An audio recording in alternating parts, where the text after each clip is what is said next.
When I had the variant of the swine flu, there was one day in particular when I was like, dude, if I die on this day, like, I'm okay with that. So I finally tested positive for the coronavirus. I say finally because I feel like it's really long overdue. I'm unvaccinated.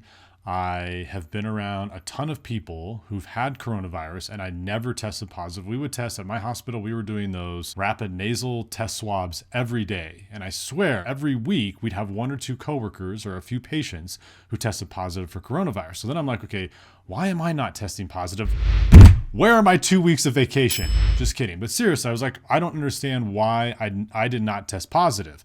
And then I thought back, okay, before coronavirus was a big thing, like back in February of 2020, my wife and my two children and I, actually was my baby born then? I don't know. So maybe my baby wasn't born. So maybe it's just my wife and my toddler. We all caught something. We all got sick and we pretty much never get sick. Like I rarely get sick. My wife rarely gets sick. We had a little sinus infection for 3 or 4 days and then we kicked it. Nothing too extreme, but in retrospect, I thought, okay, well, maybe we had the coronavirus and maybe I'd had this built up immunity to it. And that's why I'm not contracting it when I'm around all these people who have tested positive for the Rona. So fast forward to this year and I'm like, you know what? I just want to get the antibody test done because I'm kind of curious to see if I have the antibodies for it. And I would have put money on it that I had the antibodies, got my test results back. And I think it was like, how much was it for the test? It was kind of expensive, like maybe $130 or $140 for the antibody test. Went through Quest Diagnostics, I think, and guess what? It came back negative. If you guys are enjoying the video, please subscribe and don't forget to hit the like button. Why is that so hard for me to say? So I tested negative. And then we had a coworker who, this is kind of interesting. This is where I think the whole COVID thing gets kind of interesting. So she received the COVID vaccine and she received the flu vaccine at the same time. She had gone unvaccinated for a while. There was a strong push within our company to get the vaccine. She had prolonged not getting it for a long time. She said, I just don't want to get it. Well, finally she went to the doctor's office and she got her COVID vaccine and she got her flu vaccine. Then a month later, she tests positive for COVID and for the flu. And on that particular day, I remember coming into work and she's like, I'm not feeling that well. I don't know if you should be too close to me. We were kind of in close contact, had been talking, stuff like that. We were both wearing a mask. And so later that day, she goes home because she just starts feeling worse and worse. She's like, all right, I'm not well enough to work. She goes home. She goes and sees a doctor. I think that same day they do a COVID test and they do a flu test, and she tests positive for both, which I think is interesting because I think a lot of us out there, like when we get sick now, what we're doing is we're going out and we're getting a COVID test, but that's pretty much the only test that we're getting, right? Like when I went out and I felt sick and I went to get tested for COVID, that's the only test I got. I didn't get one for the flu or any other sort of virus. So we don't really know, I feel like, or we can't, it's difficult to attribute what symptoms we have solely to the coronavirus when that's the only test we took. So my coworker, when she tested positive for COVID and for the flu, she also had a lot of body aches. Well, we know historically the flu is often associated with body aches. In fact, when I had the swine flu, I had a variant of the swine flu back in like 2009, 2010, 2011, sometime around that. It might have been like 2008, I think. And that one was really bad. When I had the variant of the swine flu, there was one day in particular when I was like, dude, if I die on this day, like I'm okay with that. It was that bad. And I was otherwise a healthy adult like I am today. So I guess my point being, it's very difficult to say, okay, the signs and symptoms that I'm experiencing are solely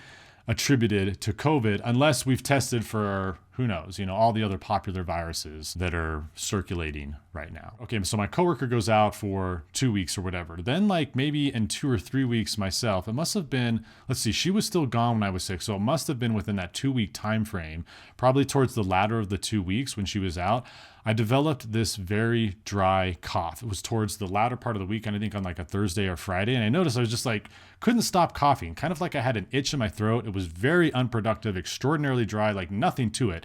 And I attributed it to poor weather conditions in Colorado because we had had some recent forest fires. And if you looked over at the sky, it was like very forest fire-esque. Forest fiery, sort of like, it looked like there was a ton of smoke in the air, which is pretty normal. And sometimes I'll have seasonal allergies and I'm very sensitive to forest fires. And so that's what I thought it was. Well, then like on day 3, or maybe even day 2, towards the latter part of the day 3, which would have been Saturday, I started getting more severe symptoms. I started to get like a little bit of a runny nose. I started to have a little bit of headache.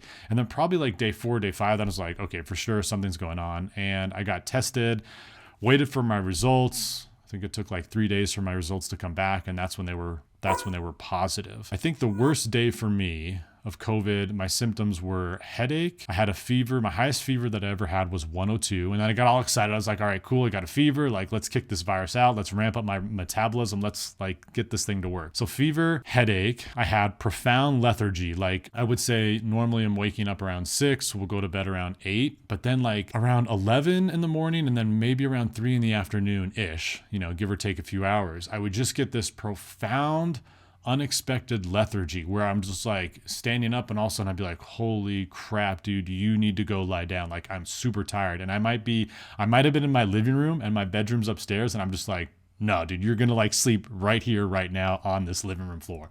And I would zonk for an hour.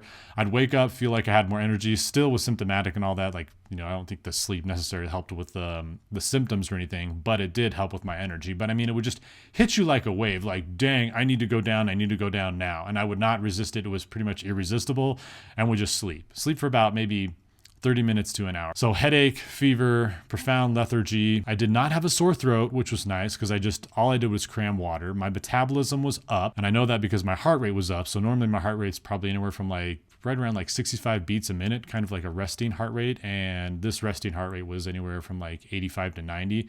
So my heart rate was up and I was hydrating a lot. Like I was cramming fluids, trying to get my urine to be that kind of straw color. But with this, man, I swear I was cramming fluids like a mofo and my urine was still darker than I wanted it to be. So I think my body was kind of on overdrive. So fever, headache, profound lethargy, increased metabolism. I can't honestly think, like it really wasn't that bad. And maybe the reason I can't think is because I still have lingering COVID brain. I forgot to mention this symptom. This was probably one of the most annoying symptoms for me of COVID. Was I had that brain fog. Like if you've ever taken an Ativan or a Valium or a muscle relaxant and you know how you kind of feel just loopy and out of it and nothing will really ever make you anxious. That's exactly how I felt with COVID. And then I would play chess on my phone. I'm not a great chess player by any means, but my rating definitely dropped. So I do feel like it had a effect on my cognitive abilities. Oh, and then just sinus infection. That was the main thing, a sinus infection. That's when it really set in. Like I think by day 4, day 5, that's when I started to have more productive mucus. My cough never was really productive, but it just felt like a sinus infection, like right up here. And when you blow your nose and just like a ton of crap comes out, but it feels really relieving. Oh, it's like the best feeling in the world. That's what I had. So it really just felt like a sinus infection plus the profound lethargy is really what hit me. And then the headache. Those were like the main things. Didn't have any body aches. Oh, and then I know the other thing that was crazy. So like this probably was like 5 days after I was very symptomatic. Then my sense of smell just completely, it was like one day I woke up and I couldn't smell anything and I couldn't taste anything. So like no food. So I could take, I'll give you an example. I could take like a ton of cayenne pepper and I'm not like someone who can generally tolerate spicy food. I could just douse that stuff on and no effect, like would barely feel it. That's how crazy it is. I mean, I tried putting all sorts of hot stuff and it wouldn't affect me whatsoever. And I will say, like, even after it's probably been a month after recovery or since I went back to work or whatever, I still don't feel like my sense of smell and my sense of taste are back to 100%. I'd say they're probably like 70%. It's weird. Maybe even 60%. I don't really feel like I have that sensation anymore. I'm like, dude, when is it going to come back? And then as far, I guess, as my own health goes, I mean, I would consider myself a relatively healthy individual. I get a decent amount of exercise. My diet is exceptionally good. I think if you guys looked at my diet, you'd be like, dude, you are disgustingly healthy. Most people look at my diet and they're just like, oh my freaking God. So I think the only thing that I'm probably deficient in or on would be my vitamin D. Historically, when I've done my lab work, I've been low on vitamin D. Sometimes I'll supplement, I'll get it back up, but other times I'm just kind of lazy and I forget or whatever. So if we were to look at my lab work, maybe I'll show some lab work during this video. I think pretty much the only thing I'm low on is vitamin D, and we're pretty much vegans. We sometimes will have eggs like here and there, but even like my B12 is fine. Everything else is fine minus my vitamin D. And then I guess my cholesterol sometimes is even a little low, which is kind of peculiar because when I do eat eggs, I'll eat like the yolk raw and then so raw egg yolk should have vitamin B12 or no, should have cholesterol in it. So it does have B12 in it as well. But so yeah, it's always surprising. It's like no matter what I do, I feel like my cholesterol is always like slightly borderline low. So maybe those are the only two things. I've heard some people say there's like an association between like low vitamin D and catching corona. And I know vitamin D is important for our immunity. So maybe like I'm curious, had I been taking vitamin D supplements, would have I got the Rona? Would have my Rona been, or would have my symptoms been as bad as they were? I don't really know. For me, I guess I compare my coronavirus with with the variant of the swine flu that I had, the H1, whatever it was, H1, 2 something years ago, and it just palls in comparison. I mean, like the swine flu was absolutely nasty. For me, the Rona was like not really that bad, kind of annoying at times, but it wasn't horrible. And the funny thing is, like, I got it, I brought it back home. My wife got it, my toddler got it, my baby got it. My baby's 7 months old at the time. And I think I had it the worst, then my wife, then my toddler, then my baby. Like my baby had kind of just a runny nose and a little bit of a fever for a few days. My toddler, like same thing, maybe just lasted a few more days than my baby. And then my wife and I kind of had the same thing, but I think mine was maybe a little more severe.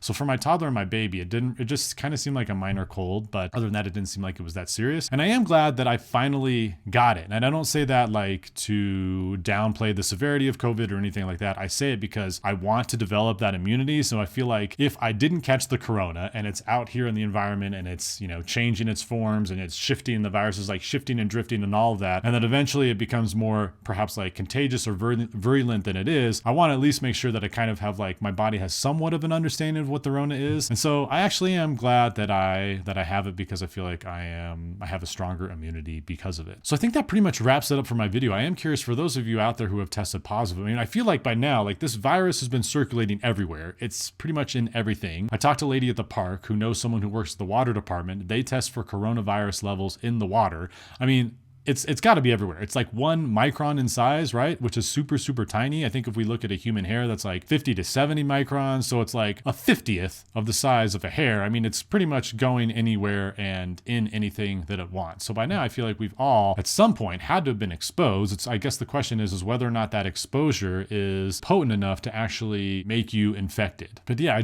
guess the more I think about the virus and everything and all of our preventative measures, the more questions that I really have about it. Even someone who gets the virus, like, okay, let's just go through, I guess I'll just talk about all my curiosities surrounding COVID. For instance, if I get COVID and I test positive for it, where exactly is it in my body? Is it just up here? Is it in my respiratory tract? Is it anywhere else on my body? I mean, like if I'm sneezing, obviously it's probably elsewhere. And then like if I do have it, at what point, how many of those viruses or the viri of corona do I have to have before I'm considered contagious? Like, how does that work? Or if I only have, say I only have like a few of the viri in my body, is the test going to actually test for that? If we do a nasal swab, is that the only place that the Rona can be for me to be symptomatic, for me to be capable of spreading the disease? Like, I don't know. I feel like there's a lot of unanswered questions, and there's probably research out there that perhaps answers them. I just don't know. So if you know them, feel free to leave a comment. If you got a link, that'd be even better. So yeah, I guess that pretty much sums it up for my COVID experience. I'm thinking about if I should make another video about